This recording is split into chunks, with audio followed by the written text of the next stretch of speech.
Okay, I hope you can see me. You probably can. Hi, I'm Ron. I'm going to be talking about being delivered from a spirit of suicide, people taking large doses of mushrooms, and can you catch a spiritual cootie from them? So, I'm not going to use names or anything like that, so it's cool that way. Somebody got delivered from a spirit of suicide. They went to a deliverance place, ministry, and it seems like it really helped them. So my thing, and great, glad for you. My thing would be whatever got you to be suicidal or suicidal ideations. I don't want to get whatever that is, as long as that doesn't come back into your life. Let me rephrase that. If it's causing any kind of ideations that are not cool, dude, stay away from it. If it's a person, place, or thing, stay away from it. If it's some sort of lie that you had in your head, make sure you continue to keep that lie underfoot with some truth that you loved and worthy and beloved by God, but whatever worked for you. So, and the reason for this video is they're concerned because their fiancé that they're involved with is doing shrooms, and they're wondering if they can catch a spiritual entity. You can catch stuff from people, but it's not easy. If you're sleeping together before marriage, cut that out, because I'm not trying to come down on you, but you become one flesh, whether you're married or not, and everything in its time and place. It's nothing against being married, it's just wait for the right time and place. Can you pick something up from them? It's rare, but yes, you can. But it's not going to be something that just, it's like they sneeze and you get a spiritually transmitted disease. If you let stuff into your life that they've got, that can be a problem. But it is by you developing your relationship with God that prevents something coming in. In the Bible, the parable where Jesus talks about a demon being cast out, and if something's not replaced in that person spiritually, it will come back and it can get 7 times worse. Don't want to scare you, I'm just kind of letting you know.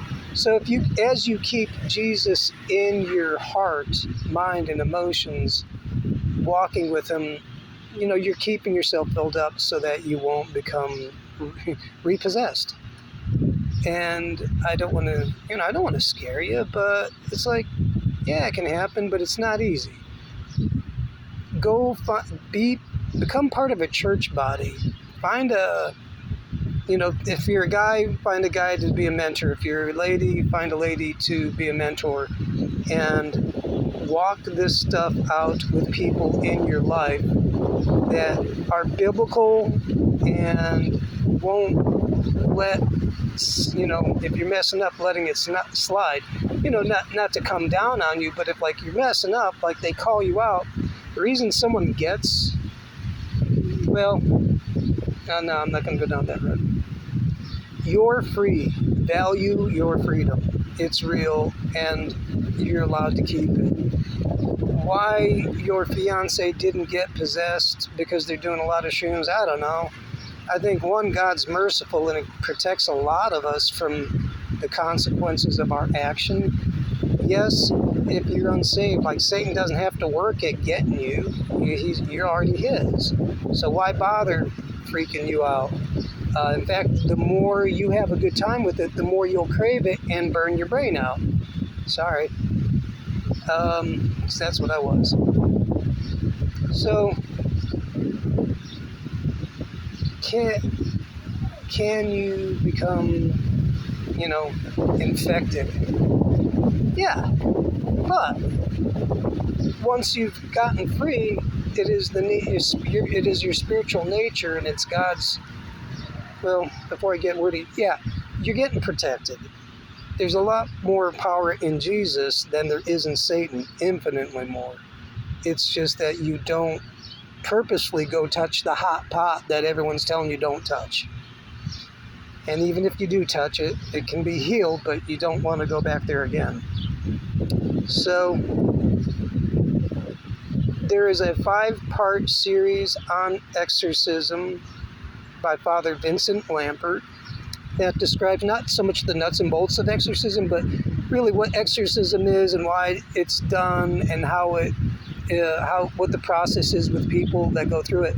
And really it describes exorcism is actually just living a good Christian life, walking with Jesus. It's not, yes, it is, whatever you know to be wrong, you cut it out. Whatever you know to be good, you do that. Whatever's you're addicted to or you can't shake, that's where you involve God and ask Him to help, and you fight the good fight, and eventually you win. There's some basics that he goes over, and maybe you didn't know, because this is only going to be like a 5-10 minute video. I'm not going to tell you everything. So research stuff for yourself. But, long story short, the only thing that I was thinking about was the suicidal ideations that you had. I don't think you can actually keep a tight lock on that, because once you've been freed from something, you also have a keen ability to sense it, and you've already won once before, so it's easier to, keep it out.